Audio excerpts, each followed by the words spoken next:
projette en cours sur grand écran des vidéos 3D réalisées par le service ICAP. Je commente ces vidéos. Ces vidéos sont mises en ligne sur un site, Anatomie 3D Lyon 1. Et de ces vidéos, j'extrais des images que par copier-coller, j'intègre à un cours écrit qui est distribué aux étudiants et étudiantes en début d'année.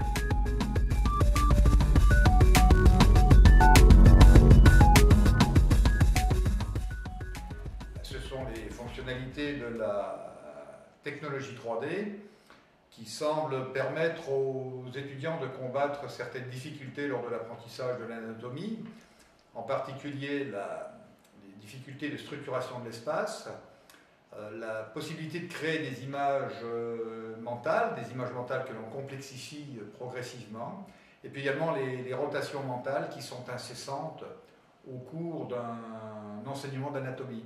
Ainsi, je pense que les fonctionnalités de la 3D permettent de résoudre ces difficultés.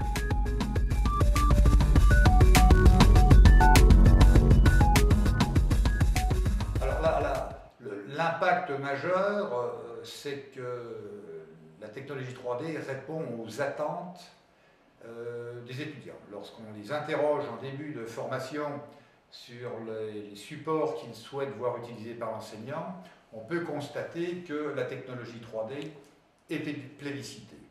Le deuxième avantage, c'est que cette technologie anime un cours et surtout lorsqu'on dispose d'infographistes compétents, ce qui est d'ailleurs le cas, il y a un côté esthétique qui n'est pas à négliger et auquel sans doute les étudiants sont très sensibles. Enfin, pour l'enseignant, c'est une structure, une architecture de cours, certes qui peut paraître un peu rigide, mais qui en même temps permet de structurer un cours magistral. Enfin, il y a un point important, c'est que la 3D permet de montrer la complexité et par conséquent permet une compréhension immédiate des phénomènes. C'est comme si un discours graphique se substituait à un discours verbal. Donc l'étudiant comprend une discipline qui est réputée pour être austère, sélective, compliquée. Et par conséquent, cette compréhension contribue, du moins chez les étudiants en difficulté, à dédramatiser cette discipline. Et pourquoi pas la faire aimer.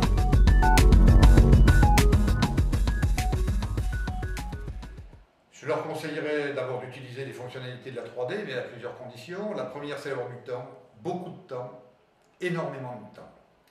Ensuite, c'est d'avoir de l'argent, beaucoup d'argent, et par conséquent, des sponsors et une université compréhensive et efficace. Et puis, d'avoir un infographiste ou des infographistes extrêmement compétents, c'est une condition évidente. Mais encore faut-il la souligner. Et puis, je leur conseillerais d'être obstinés. La réalisation d'un tel projet demande des années. Nous en sommes à 6 années. Et il ne faut jamais céder au découragement.